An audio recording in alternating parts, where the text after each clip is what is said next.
bayangkan pohon raksasa ini. Kita bayangkan suasana era kerajaan Majapahit ya, sebuah tempat.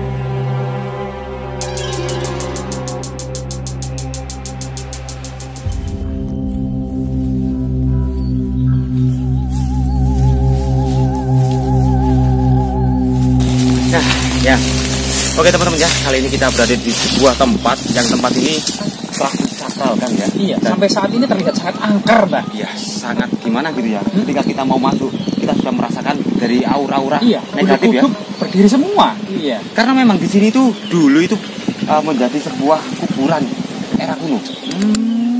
Dan sekarang lebih mirip dengan miniatur hutan ya. Iya. Dan bahkan di sini itu saking akar-akarnya ya bergelantungan ini seperti pertapaan ular naga, Pak.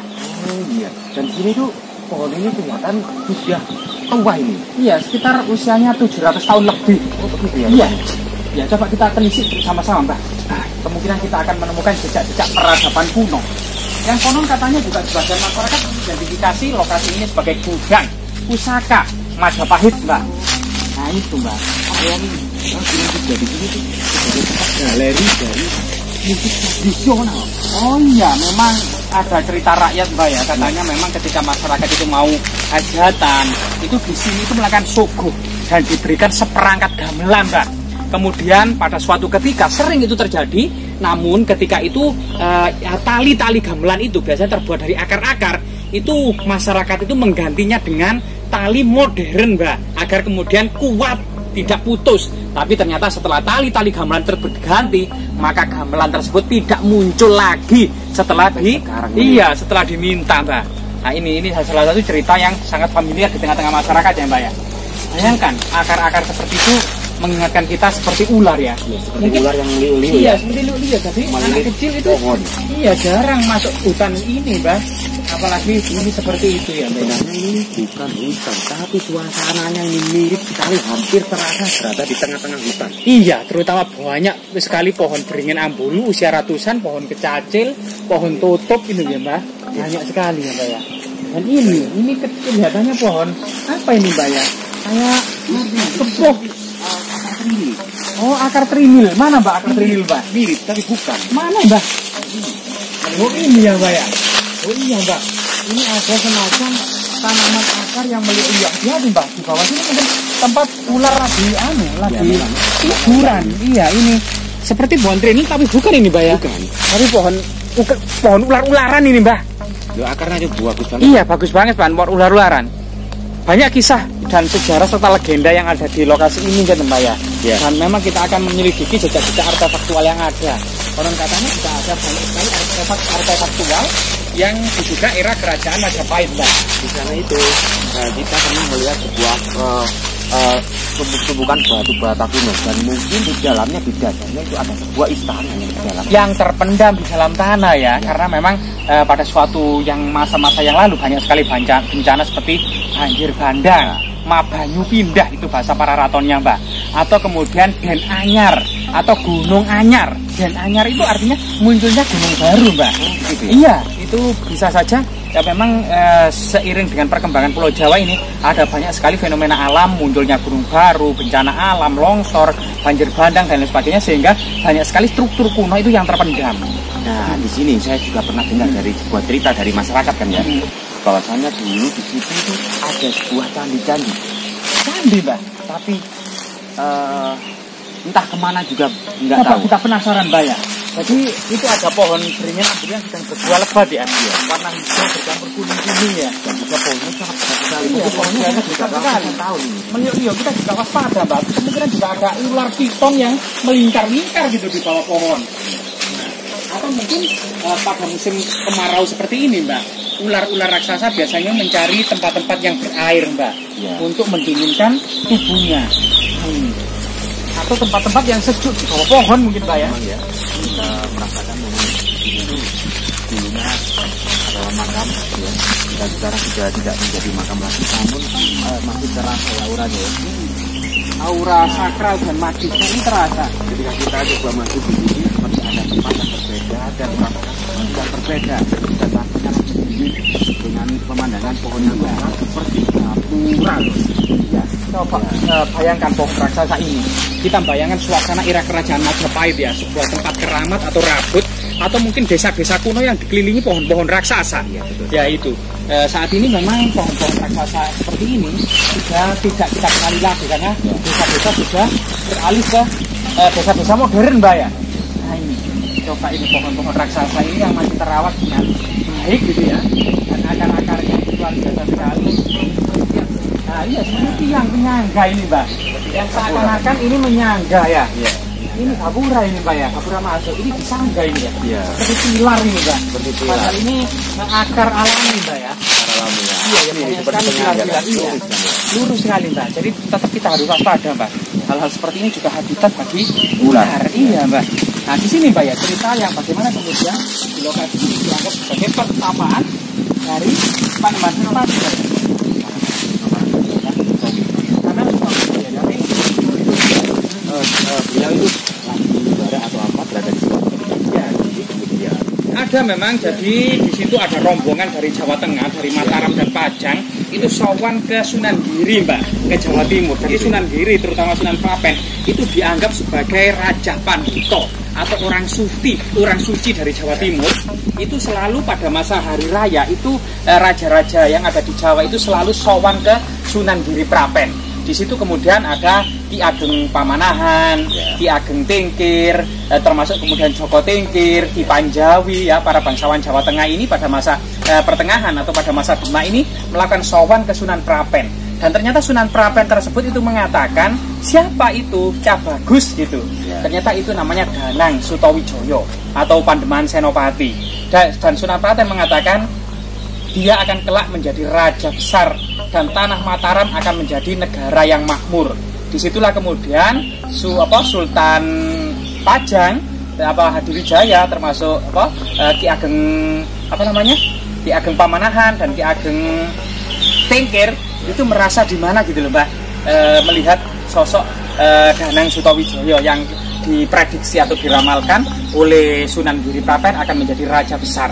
Sehingga di sini kemudian Sultan Hadiwijaya atau Joko Tingkir ini mengurungkan niatnya untuk memberikan tanah Mataram kepada Ki Ageng Pamanahan dan putranya Danang Sutawijoyo. Sehingga kemudian Panembahan Ki Ageng Pamanahan ini melakukan laku rekoso di Kembang Lampir. Sampai kemudian bertemu didatangi oleh Sunan Kalijaga. Karena Sunan Kalijaga ini merupakan guru dari mereka semua. Jadi para raja Jawa Tengah pada abad pertengahan, pada masa-masa Demak ini merupakan murid dari Sunan Kalijaga. Itu datang kepada Ki Ageng Pamanahan. Ada apa, Tongger, kamu melakukan laku rekoso di pinggir Kali Ngampir seperti ini? Karena sudah lama Sultan Hadiwijaya atau Joko Tingkir ini belum juga memberikan alas Mentau atau tanah Mataram sebagai tanah perdikan kepada kita, karena sudah beberapa tahun lamanya. Entah sebab apa, kenapa belum juga diurungkan.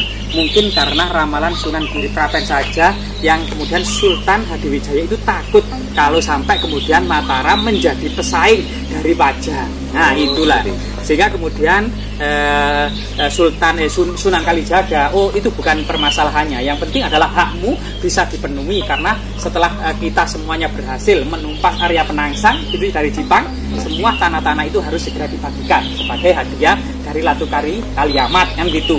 Maka seperti itu kemudian Sunan Kalijaga mendatangi Sultan Hadiwijaya atau Joko Tingkir dan mengatakan tolong hak-hak mereka itu segera laksanakan sebelum kemudian ajal menjemput, karena itu merupakan amanah yang tidak boleh disia-siakan, nanti kualat. Nah gitu, akhirnya kemudian alas Mentau ini diberikan kepada Panembahan Senopati beserta Ki Ageng Pamanahan. Luar biasa sekali. Iya, sangat hafal dengan cerita-cerita. Iya, di sini kita ada pohon asam tua gitu ya, dan diapit oleh pohon-pohon kecacil, dan ternyata ada banyak sekali batu bata kuno, Mbak.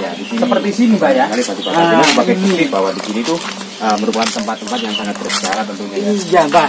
Nah ini batu bata era kerajaan Majapahit ini, Mbak. Dengan ketebalan ketebalan sekitar 2-3 cm ini. Nah, jadi lebih tipis termasuk ini, dan artinya diduga di sini ada semacam istana yang terpendam di dalam tanah. Bisa jadi. Iya, yang kemudian memang situs-situs kuno ini kadang memang didatangi oleh para raja-raja setelahnya untuk mencari sawab, untuk mencari berkah, Mbak, dari atau restu para leluhur. Biasanya seperti itu, Mbak. Coba bahasa kunonya itu ketika Ki Juru Martani itu mencari sawabnya orang-orang suci pada masa Islam itu diletakkan di dalam keraton makamnya. Ini sebagai bukti bahwa tempat ini jangkauan kan sudah jelas ya di sini. Iya, ada apa, Mbak? Oh, menemukan persajian. Iya, Mbak, itu adalah salah satu aktivitas masyarakat pedesaan yang ada di sekitar sini ya. Mungkin dengan harapan karena sekitar ini adalah pertanian gitu ya. Harapannya mungkin tanamannya bagus, Mbak, diberikan hasil yang melimpah dan dijauhkan dari segala hama dan penyakit. Nah, coba ini, Mbak, ini banyak sekali. Itu telur, itu bagian dari persajian yang dikumpulkan mungkin dari juru peliharanya. Nah, juru kuncinya makna yang cukup jelas, cukup tinggi juga. Iya, jadi memang situs-situs yang sangat bersejarah seperti ini pada masa lalu itu senantiasa didatangi oleh raja-raja, baik itu masa-masa setelah runtuhnya Majapahit, yaitu masa Demak, masa Pajang maupun Mataram, untuk diambil berkahnya atau sawabnya atau semacam untuk kemudian diambil restunya dari para leluhur tersebut. Nah ini banyak sekali ya batu batanya ya, Mbak.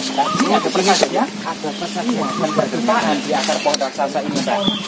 Oh iya, ini bumbu-bumbu masakan itu, Mbak. Iya, itu apa, teman-teman? Kameramen ya? Iya, itu. Ini pertama kali saya melihat bumbu masak seperti tomat, terasi, kopi, gula, kecap, dan juga kecap asam. bangau, asam. Iya. Dan juga cabai, bawang, brambang. Dan iya itu memang salah satu cok bakal namanya. Cok bakal. Dan ini ada juga perdugaan ya. Mungkin nama cok bakal itu berasal dari kata asal usul, Marin, Pak. Bakal gitu ya. Bakal. Nah, ini banyak batu bata raksasa ini, Pak. Kemungkinan batu bata ini. Kadang ini teman-teman era kerajaan Majapahit ini. Suka namanya musik kan tempat-tempat seperti ini. Padahal ini semuanya sebuah sanepan. Iya, betul. Sebuah perumpamaan.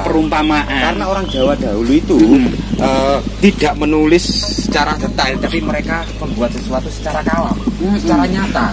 Dan kemudian mereka beranggapan bahwasanya suatu saat itu anak cucunya bisa mentafsirkan apa yang mereka lakukan. Iya, di sini memang banyak sekali struktur artefak-artefak era kerajaan Majapahit. Diduga kita belum bisa memastikan istana terpendam atau sebuah candi karena memang tidak didukung oleh panteon-panteon yang lainnya seperti Linggayoni atau arca-arca. Namun banyak sekali batu bata era kuno, Mbak ya. Ya mungkin karena eranya sudah Majapahit mungkin. Mungkin seperti itu. Mungkin era Islam tidak masuk. Iya, mungkin era Sunan Giri gitu ya. Karena Sunan Giri ternyata itu pernah kekuasaannya itu besar, termasuk Sukodono di Kalimantan, Surabaya, termasuk Wirasaba. Wirasaba itu nama kuno sebelum Mojokerto itu namanya Wirasaba, Mbak, termasuk Japan. Iya, Japan dan Wirasaba. Dan itu semua memang masa-masa Madya atau masa-masa setelah runtuhnya kerajaan Majapahit itu masih banyak interpretasi dari para ahli yang simpang siur, Mbak, sampai saat ini. Bagaimana kondisinya di Jawa Timur setelah runtuhnya Majapahit misalnya? Terutama bagaimanamu juga Jawa Tengah, terutama pada masa Panembahan Senopati itu berusaha juga menaklukkan Jawa Timur. Namun sangat alot, hanya karena tipu daya dari mereka lah. Kemudian Jawa Timur itu berhasil ditaklukkan karena masyarakatnya sangat besar, Mbak. Ya, luar biasa sekali ya. Penelusuran kita hari ini tentang sebuah tempat yang dari awal kita melangkah itu sebuah pemakaman umum yang sekarang sudah terbengkalai menjadikan sebuah miniatur hutan kecil, namun bukan hutan tapi suasananya lebih mirip dengan hutan yang berada di tengah-tengah hutan. Dan suasananya sejuk sekali, Mbak. Dan ketika kita masuk ke sini berbeda. Auranya sudah berbeda, sudah sangat dingin, enak, sejuk. Dibuat nyantai sangat enak. Mungkin bagi teman-teman yang ingin melakukan sebuah ritual atau apa di sini enak banget. Ya, mungkin semoga bermanfaat ya, teman-teman ya. Oke. Kita jumpa lagi di video selanjutnya.